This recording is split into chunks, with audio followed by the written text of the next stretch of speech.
दोस्तों रिसेंटली मैंने एक बहुत ही अमेजिंग एनिमे मूवी देखी और सच बता रहा हूँ उसको देखे ना मेरा दिमाग पूरी तरह घूम चुका है। हाँ ठीक वैसे ही जैसे योर नेम को देखे घूम गया था। जिस मूवी के बारे में मैं बात कर रहा हूँ उसका नाम है हेलो वर्ल्ड, जिसे आप लोगों ने ही मुझे कमेंट्स के जरिए रिकमेंड किया था। ये मूवी है तो एक लव स्टोरी पर इसमें साईफाई का ट्विस्ट है और इस साईफाई का प्लॉट कोई ऐसे वैसे लेवल का नहीं है बल्कि इंसेप्शन जैसी हॉलीवुड मूवी के लेवल का है, जो आपको कई दिनों तक सोचने पे मजबूर कर देगा कि बेटा आखिर यहाँ इस मूवी में हुआ क्या। दोस्तों इस मूवी को IMDb ने दिए हैं 6.8 स्टार्स, माय एनिमलिस्ट ने इसे दिए हैं 7.55 स्टार्स और रॉटन टोमेटोज पे इसका 100% का ऑडियंस स्कोर है। इस मूवी को तोमोहिको ईतो ने डायरेक्ट किया है और मादो नोजाकी ने लिखा है। इसने वर्ल्ड वाइड अराउंड $25 मिलियन की कमाई की है, जो कि होते हैं इंडियन करेंसी में मोर देन 187 करोड़ रुपए। शॉर्ट में इस कहानी के बारे में बताऊं तो इसमें एक इंट्रोवर्ट से लड़के और एक डोमिनेटिंग पर्सनैलिटी की लड़की के बीच की लव स्टोरी को दिखाया गया है, जिसमें वर्चुअल वर्ल्ड और टाइम ट्रेवल जैसे कॉन्सेप्ट का खतरनाक तरीके से ब्लेंड किया गया है। दोस्तों वीडियो थोड़ी लंबी हो सकती है तो माफ करना, क्योंकि इस कहानी का मजा तभी है जब इसे डिटेल में कवर किया जाए। तो ये तो होगी इस एनिमे मूवी की स्पॉइलर फ्री इंट्रोडक्शन। अब ज्यादा टाइम न वेस्ट करते हुए अपनी इंट्रोडक्शन देके आज की सर घुमा देने वाली इस एक्सप्लेनेशन का शुभारंभ करते हैं। हेलो नमस्कार सत श्री अकाल आदाब, this is me Anurag and you are watching anime loft.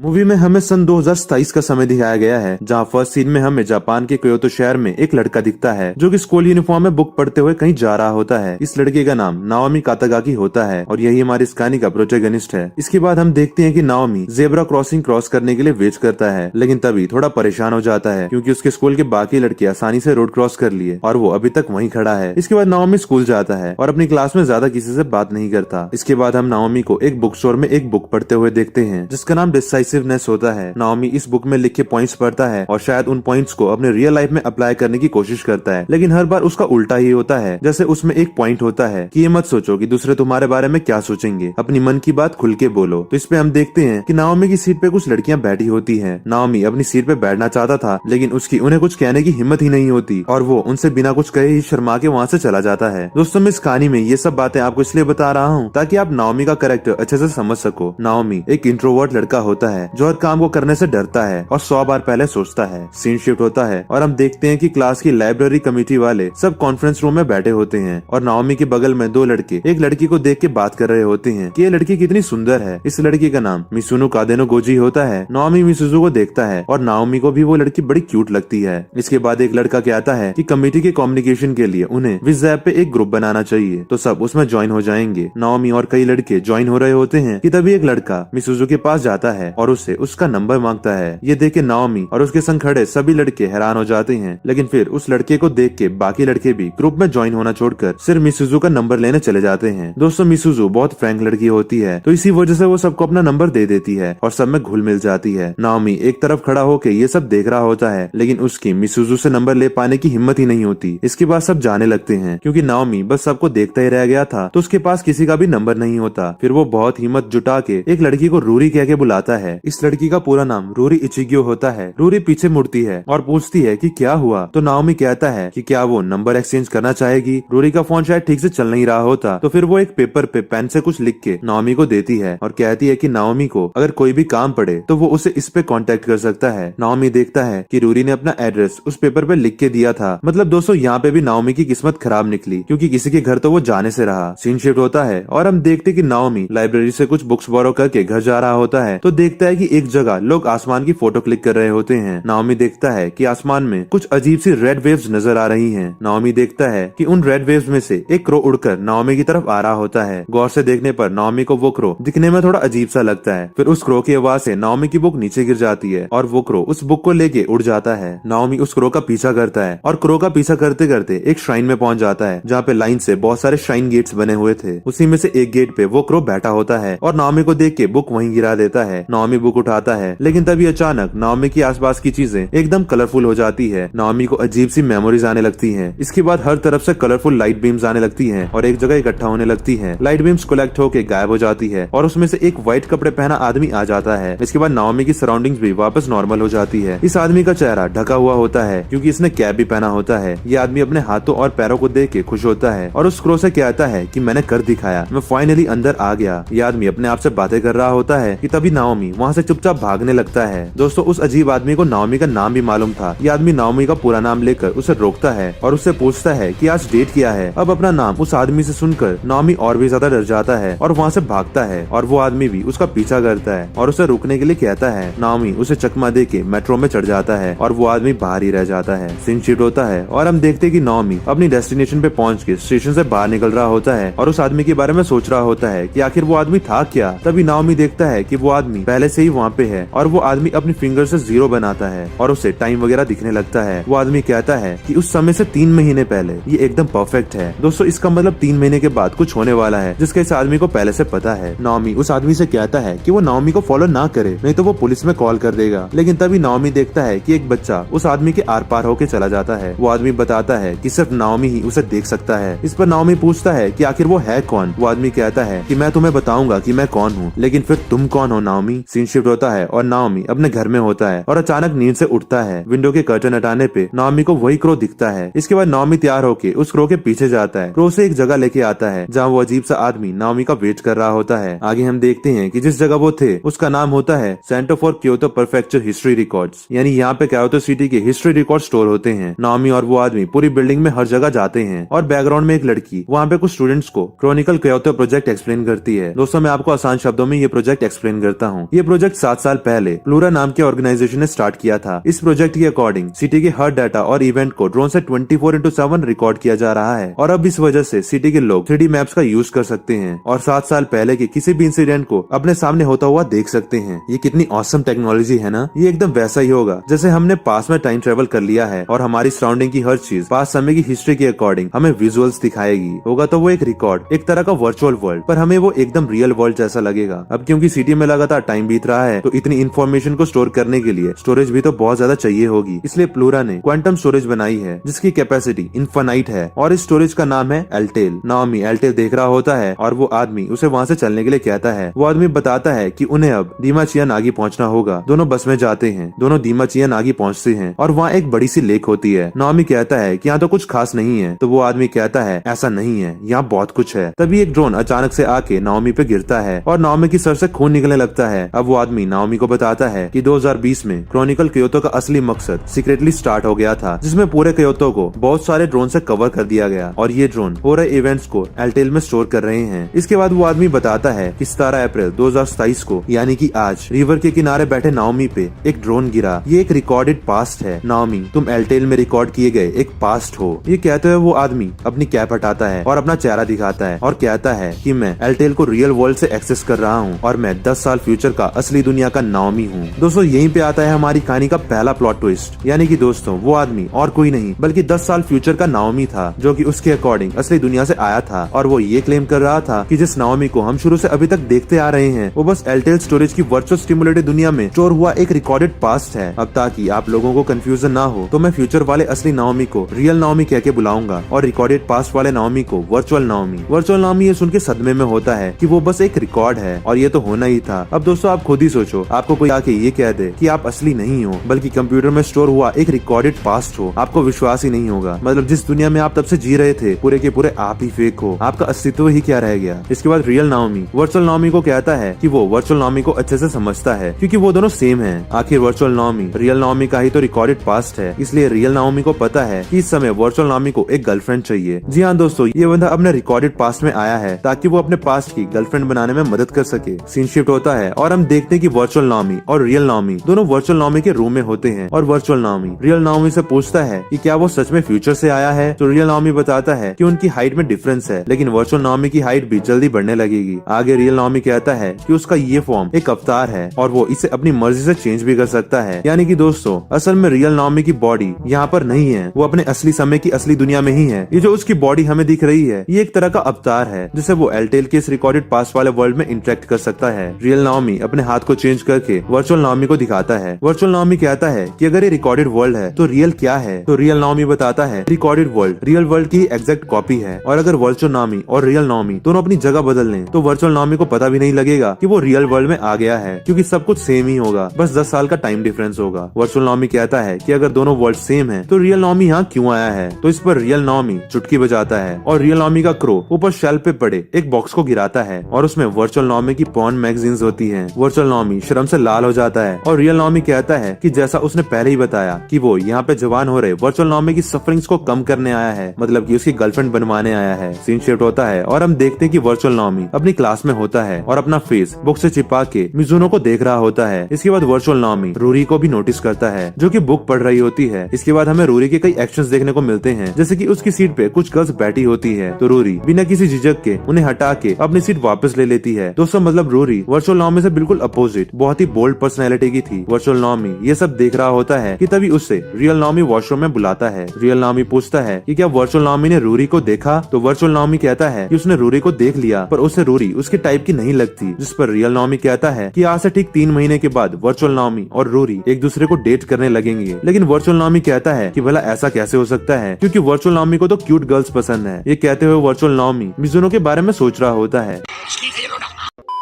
इसके बाद वर्चुअल नॉमी रूरी के बारे में सोचता है और कहता है कि रूरी बिल्कुल किसी लोन वुल्फ की तरह है और अगर वर्चुअल नॉमी ने उसके साथ कोई सीली हरकतें की तो वो उसे जिंदा खा जाएगी, जिस पर रियल नॉमी कहता है कि जरूर वर्चुअल नॉमी ने किसी और लड़की को देखा होगा क्योंकि रूरी तो बहुत क्यूट है। रियल नॉमी कहता है कि वो खुद दिखाएगा कि रूरी कौन लड़की है। इसके बाद दोनों लाइब्रेरी में जाते हैं और वहाँ वर्चुअल नॉमी रूरी की तरफ इशारा करता है और कहता है कि वो दोनों सेम ही कमेटी में है तो वो गलत नहीं हो सकता, यही रूरी है। लेकिन तभी वर्चुअल नॉमी देखता है कि रियल नॉमी के रूरी को देख के आंखों में आंसू आ गए होते हैं। सीन शिफ्ट होता है और रियल नॉमी वर्चुअल नॉमी को बताता है कि जब उन लोगों ने डेट करना स्टार्ट किया था तब रूरी का एक एक्सीडेंट हुआ था। रियल नॉमी और रूरी दोनों फायरवर्क्स फेस्टिवल में गए थे। वहाँ एक पेड़ पे बिजली गिरी जो कि रूरी के बगल में ही थी और तब से रूरी ने अपनी आंखें नहीं खोली। रियल नॉमी बताता है कि वो आने वाले 3 महीने के रिकॉर्ड्स बदलेगा और रूरी को बचाएगा, जिससे रूरी और उसकी सराउंडिंग्स के रिकॉर्ड्स अपने आप उसकी प्रेजेंस के अकॉर्डिंग रीराइट हो जाएंगे और फाइनली एलटेल में वो डाटा रिकॉर्ड होगा जिसमें रूरी 3 महीने बाद भी सही है और जिंदा है। दोस्तों आपको ये थोड़ा कॉम्प्लिकेटेड लग सकता है, लेकिन मैं आपको बता दूं कि कुल मिला के रियल नॉमी रूरी को उस होने वाले एक्सीडेंट से बचाने के लिए यहाँ पास्ट में आया था। इस पर वर्चुअल नॉमी पूछता है कि ऐसा करने से क्या होगा, क्योंकि ये तो एक वर्चुअल वर्ल्ड है ना, यहाँ पे किए गए चेंजेस से रियल वर्ल्ड कहाँ चेंज होगा। तो रियल नॉमी बताता है कि ऐसा करने से रियल वर्ल्ड की रूरी तब भी ठीक तो नहीं होगी, लेकिन उसने जब रूरी को डेट करना स्टार्ट किया था तभी रूरी का एक्सीडेंट हो गया था, जिसकी वजह से उन दोनों की साथ में कोई मेमोरीज ही नहीं है। रियल नॉमी कहता है कि वो रूरी को हंसते हुए देखना चाहता है और आगे की वो मेमोरीज देखना चाहता है जो तब बनती अगर रूरी का एक्सीडेंट नहीं हुआ होता।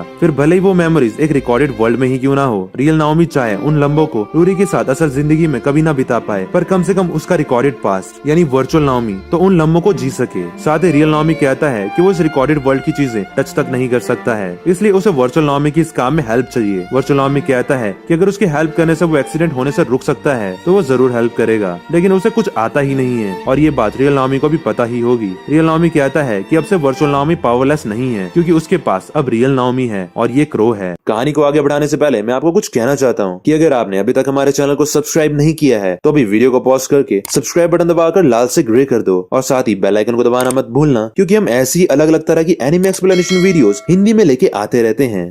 तभी वो क्रो वर्चुअल नॉमी के हाथ में जाके बैठ जाता है और उसे लाइट बीम्स निकलती है और वो क्रो वर्चुअल नॉमी के हाथ में एक ब्लू ग्लोइंग से ग्लव में कन्वर्ट हो जाता है।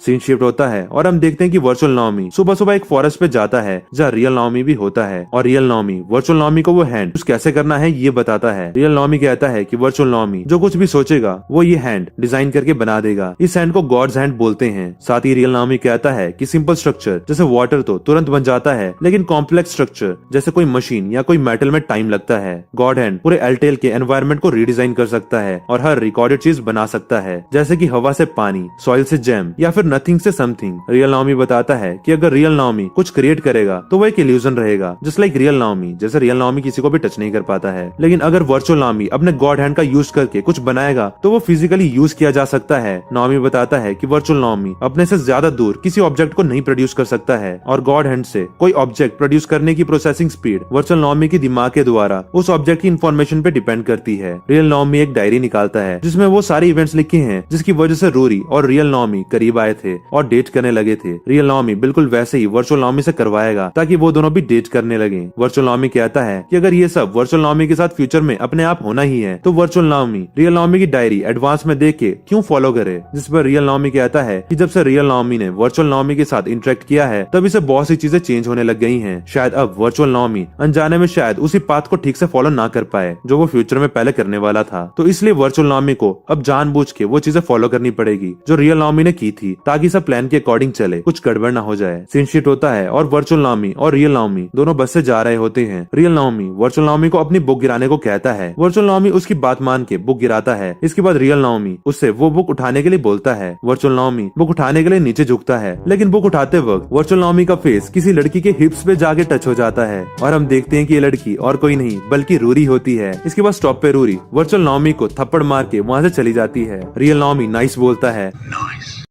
तो वर्चुअल नाओमी कहता है कि इसमें क्या नाइस है। अब तो रूरी उसे और नफरत करने लग गई होगी। इस पर रियल नाओमी कहता है कि एक नेसेसरी स्टेप था, यानी कि दोस्तों रियल नाओमी को तो पहले से ही पता था कि हाँ ऐसा कुछ होने वाला है, इसलिए उसने जानबूझ के वर्चुअल नाओमी से बुक उठाने को कहा था। वर्चुअल नाओमी अगले दिन रूरी से लाइब्रेरी में मिलता है और रूरी को सॉरी बोलकर उसका बुक मार्क वापस करता है जो रूरी ने गलती से बस स्टॉप पे गिरा दिया था। रूरी नाओमी को कहती है कि वो ये बुक मार्क कब से ढूंढ रही थी। इसके बाद रूरी वर्चुअल नाओमी से माफी मांगती है कि उसने वर्चुअल नाओमी की बात सुने बिना ही उसे थप्पड़ मार दिया था। इसके बाद सीन शिफ्ट होता है और मूवी में सॉन्ग स्टार्ट हो जाता है और उस सॉन्ग के साथ साथ रूरी और वर्चुअल नाओमी की इंटरेक्शंस भी बढ़ने लगती है। उन दोनों की ड्यूटी वैसे भी लाइब्रेरी में साथ में ही लगी हुई थी। इसके बाद एक दिन वर्चुअल नाओमी और रूरी दोनों लाइब्रेरी में बैठे होते हैं और वर्चुअल नाओमी कहता है कि अब हमें घर चलना चाहिए, तो दोनों बाहर निकलते हैं और बस स्टॉप पे आके वर्चुअल नाओमी बाय कहता है तो रूरी कहती है कि वर्चुअल नाओमी तो सेम बस में जाता है ना। जिस पर वर्चुअल नाओमी कहता है कि उस दिन वो काइता लाइब्रेरी जा रहा था तभी रूरी से मिला था। रूरी ठीक है बोल के बस में चली जाती है और जाते जाते कहती है कि वो भी हर महीने वहाँ जाती है। दोस्तों इसका मतलब था कि रूरी चाहती थी कि वो दोनों साथ में उस लाइब्रेरी में जाएं। वर्चुअल नाओमी खुश होता है और अपनी जेब से एक कार्ड निकालता है और उस कार्ड पे वही सब लिखा होता है जो अभी अभी हुआ, यानी कि दोस्तों वर्चुअल नाओमी रियल नाओमी के कहने पर बस वही चीजें फॉलो कर रहा था जो कि रियल नाओमी और रियल रूरी के बीच ऑलरेडी हुई थी। आगे हम देखते हैं कि रियल नाओमी एक बिल्डिंग के ऊपर खड़ा होता है और वो अचानक रोड पे कुछ देखता है और उसे एक वुल्फ मास्क पहने कोई अजीब सा आदमी दिखाई देता है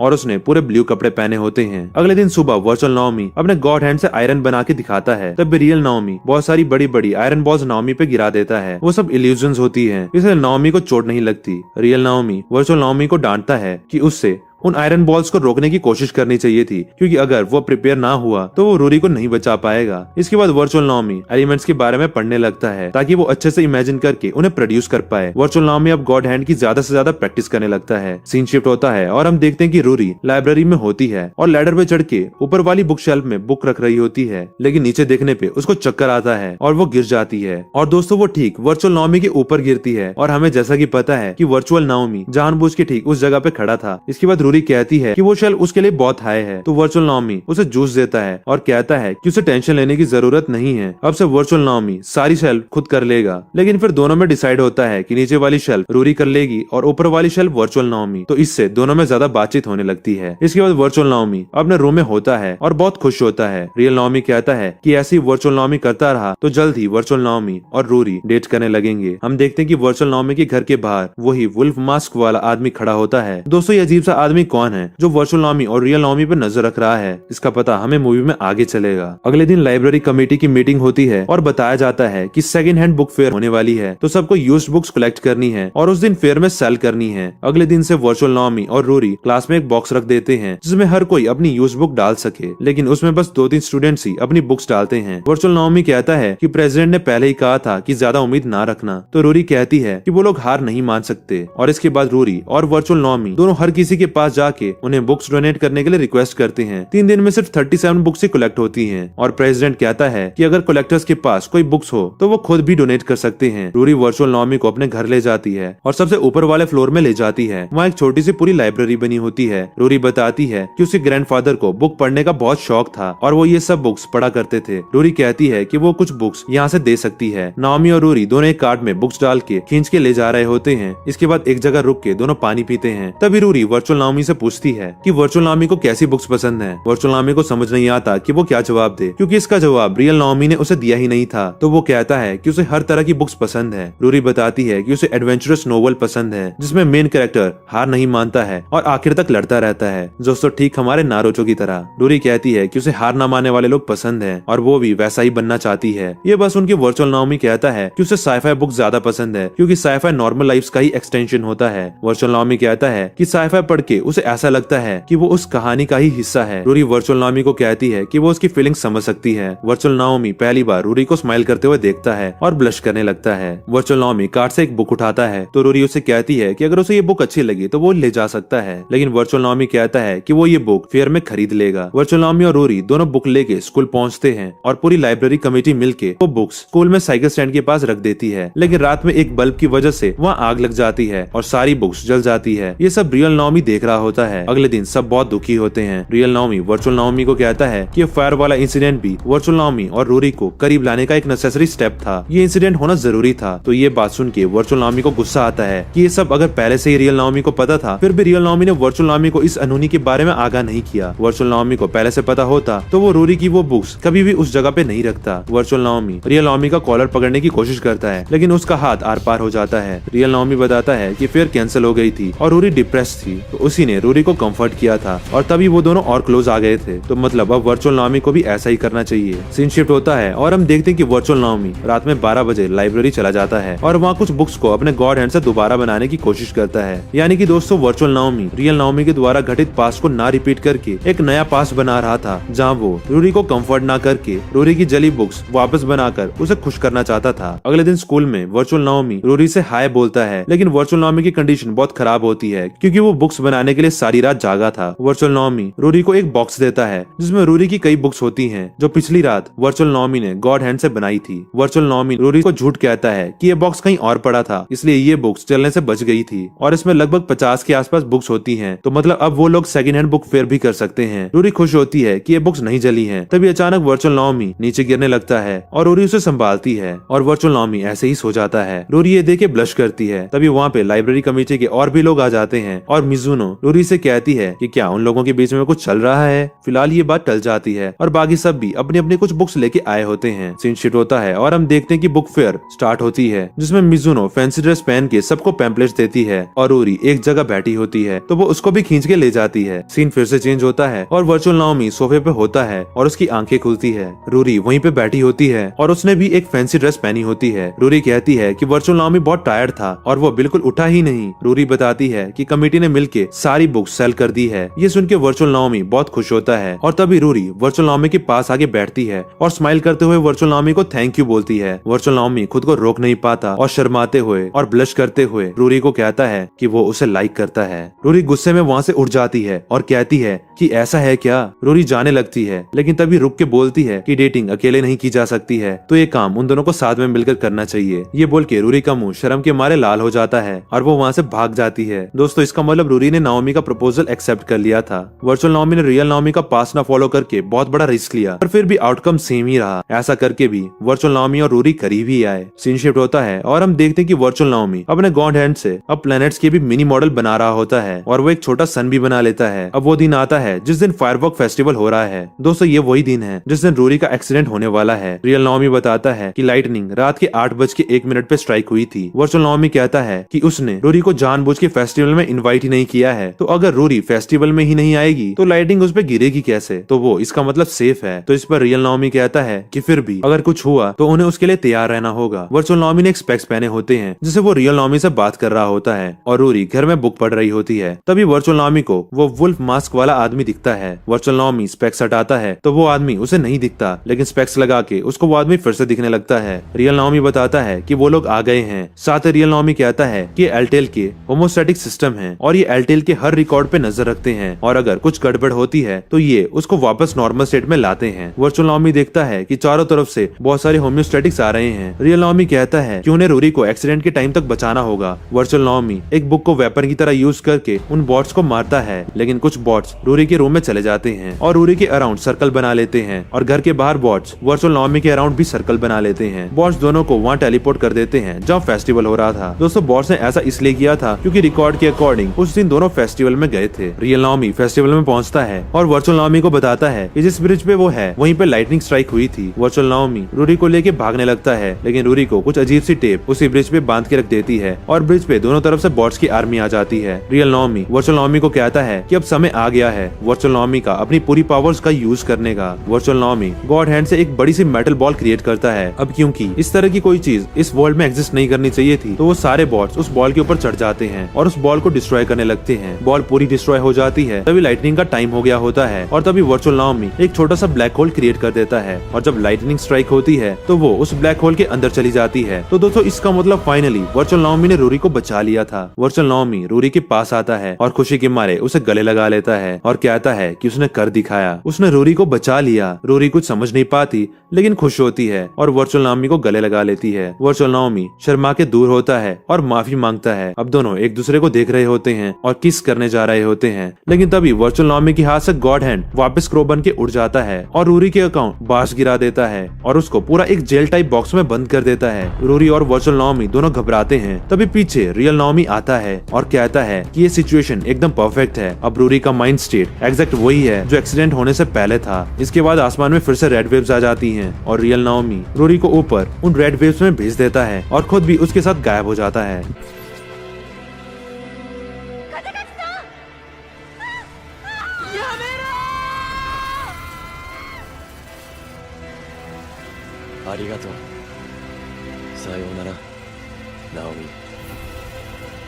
दोस्तों यही था कहानी का सबसे बड़ा ट्विस्ट, जो कि हमारा सेकंड प्लॉट ट्विस्ट है। रियल नाओमी का असली प्लान यानी कि कुछ और ही था और वो शायद वर्चुअल नाओमी का यूज करके वर्चुअल दुनिया की रूरी को अपने साथ यहाँ से ले जाने आया था। तो दोस्तों आज की हमारी इस वीडियो को यहीं पे खत्म करते हैं। मैं इस एनिमे की बाकी की बची हुई कहानी और इससे जुड़ी कुछ थ्योरीज जल्दी नेक्स्ट वीडियो में इसकी पार्ट 2 वाले वीडियो में लेके आऊंगा, जिसकी लिंक आपको ऊपर आई बटन और नीचे डिस्क्रिप्शन बॉक्स में मिल जाएगी। तब तक के लिए आप यहाँ से हमारे चैनल को सब्सक्राइब करके बेल आइकन को जरूर से दबा देना, ताकि आपसे कहीं इसका पार्ट 2 मिस ना हो जाए। अगर आपको ये कहानी अच्छी लगी हो तो इस वीडियो पर लाइक, कमेंट और शेयर भी कर देना। इस वीडियो पर ज्यादा अच्छा रिस्पॉन्स आया तो मैं और भी ज्यादा जल्दी इसका नेक्स्ट पार्ट लेके आ जाऊंगा। Question of the day, Airtel में होमोस्टैटिक बॉट्स का क्या काम होता है? अगर आपको इस सवाल का जवाब पता है तो नीचे कमेंट सेक्शन में इसका जवाब जरूर दें। मिलते हैं अगली वीडियो में। हर हर महादेव।